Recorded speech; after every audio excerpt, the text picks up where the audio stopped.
2,500 years ago, under a grove of sala trees, the Buddha lay down for the last time. Around him, his closest students were weeping, their shoulders shaking with the weight of impending loss. And in that moment, knowing the light of his life was fading, he did not speak of heaven, or of gods, or of the rewards waiting on the other side. He said something far simpler, something so quiet, so grounded, that you might almost miss it. But those who heard it never forgot. Maybe you know this feeling. You look at the calendar and realize the years have moved faster than you ever anticipated. You sit in a quiet house, perhaps with a cup of tea, and find yourself wondering, is this all there is?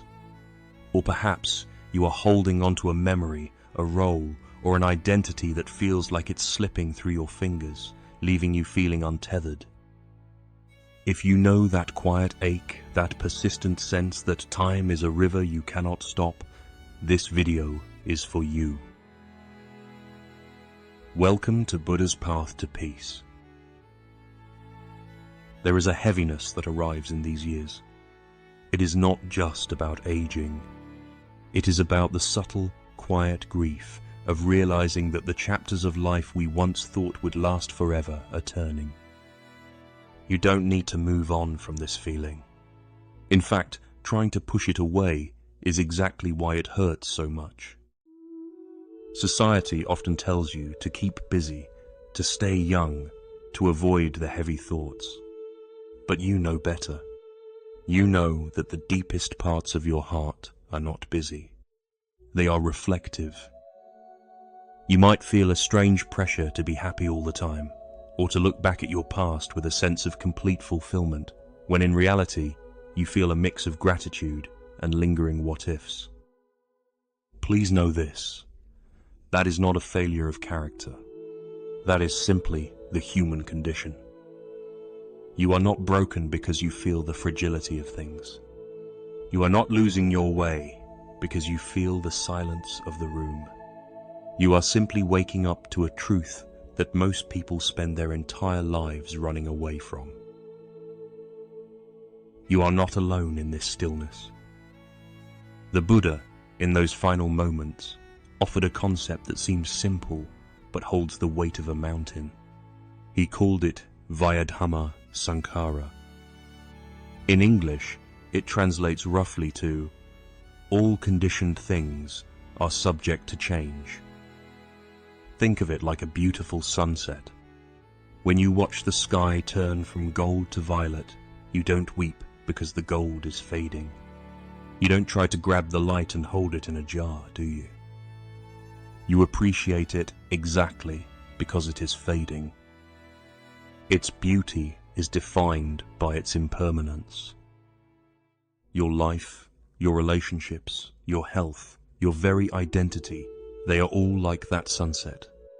Now, I know what you are thinking. But my life is not just a sunset. It is my life. And you are right.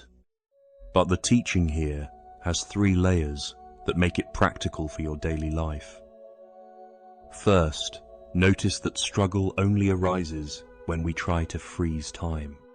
When we want a moment to last, a child to stay young, a body to stay as it was 20 years ago, we create a friction inside us.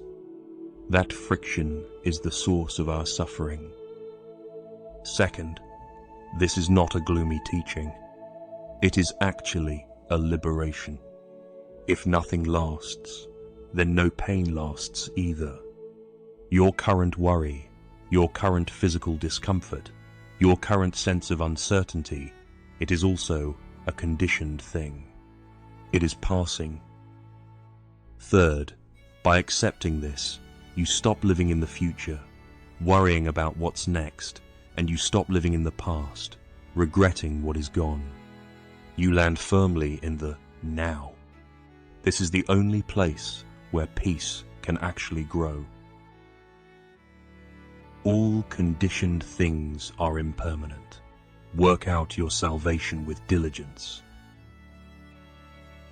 Let's step back in time. It is the end of a long journey. The Buddha is in Kushinaga, under the two sala trees. His body is tired, worn from decades of walking, teaching, and serving.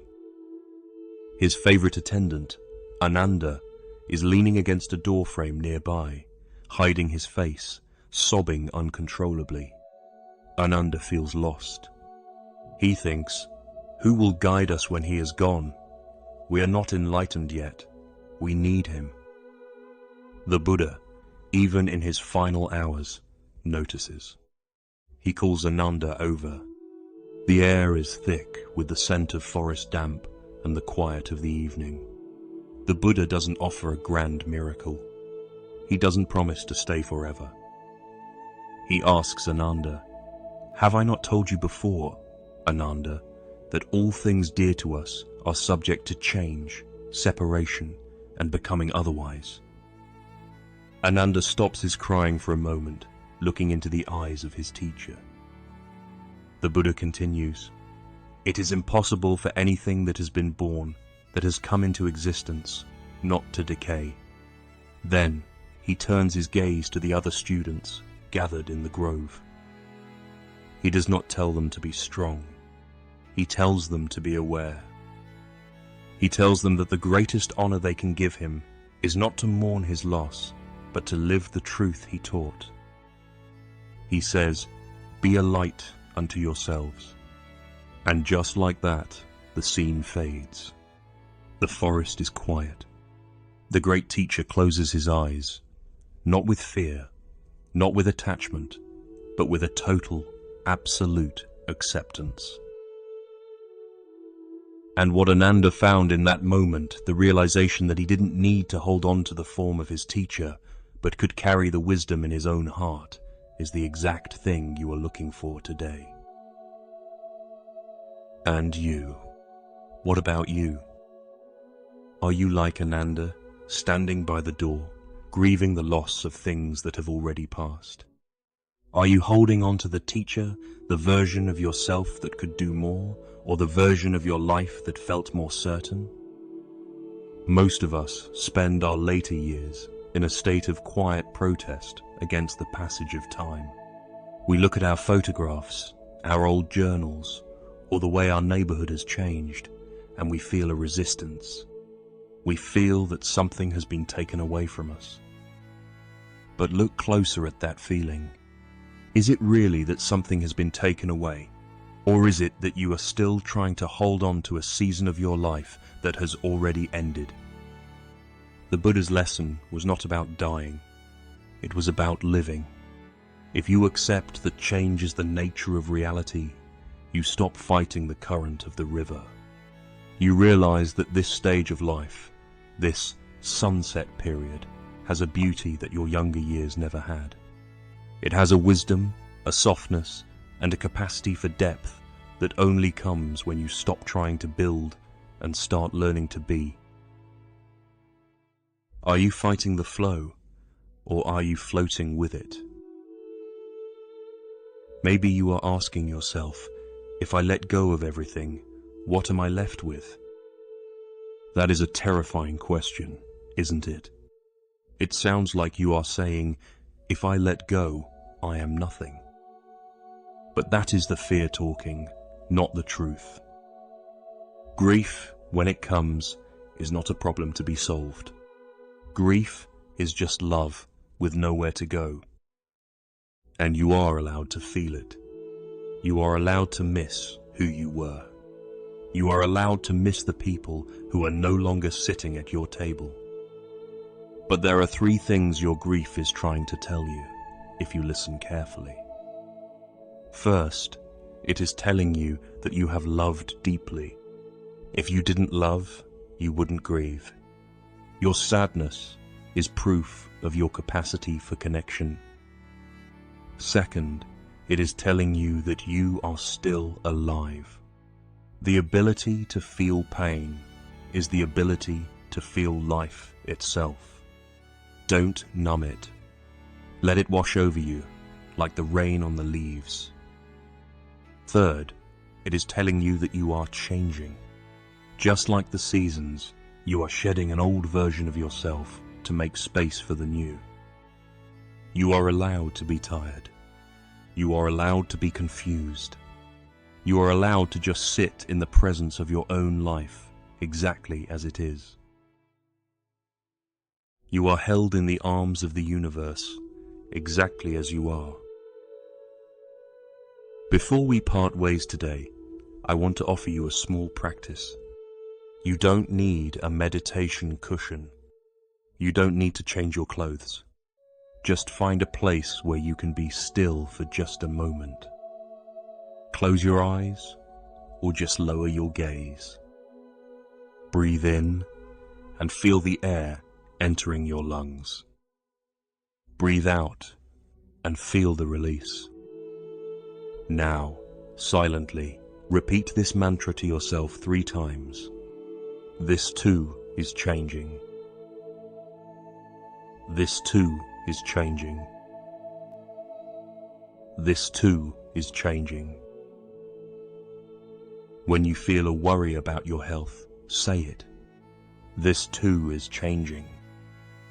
When you feel a pang of loneliness, say it. This too is changing. When you feel a moment of immense, quiet gratitude, say it too. This too is changing. By doing this, you are not denying the feeling. You are acknowledging it, giving it space, and then allowing it to flow on. That is all. There is nothing more to do. You are safe here. 2,500 years ago, in the shade of the Sala trees, the Buddha taught that everything we hold dear eventually changes. It wasn't a message of despair. It was a message of immense, liberating freedom. Because when you realize that nothing is permanent, you start to hold everything, every moment, every person, every breath, with a much softer, more loving touch. Just like the Buddha, you have your own path to walk. And I hope that, as you go about your day, you carry this softness with you. May you find peace in the center of the change. Thank you for walking this path with me. If this conversation brought a little bit of stillness to your day, I invite you to join us on this journey. There is no obligation, just a community of us trying to find wisdom in the everyday moments. If you subscribe, you won't miss our next video, where we talk about the art of letting go of regret, a practice specifically for those times when we look back and wish we had done things differently. You can also find a playlist on the channel dedicated to finding peace in later years if you need a companion for your quiet times. Thank you for being here.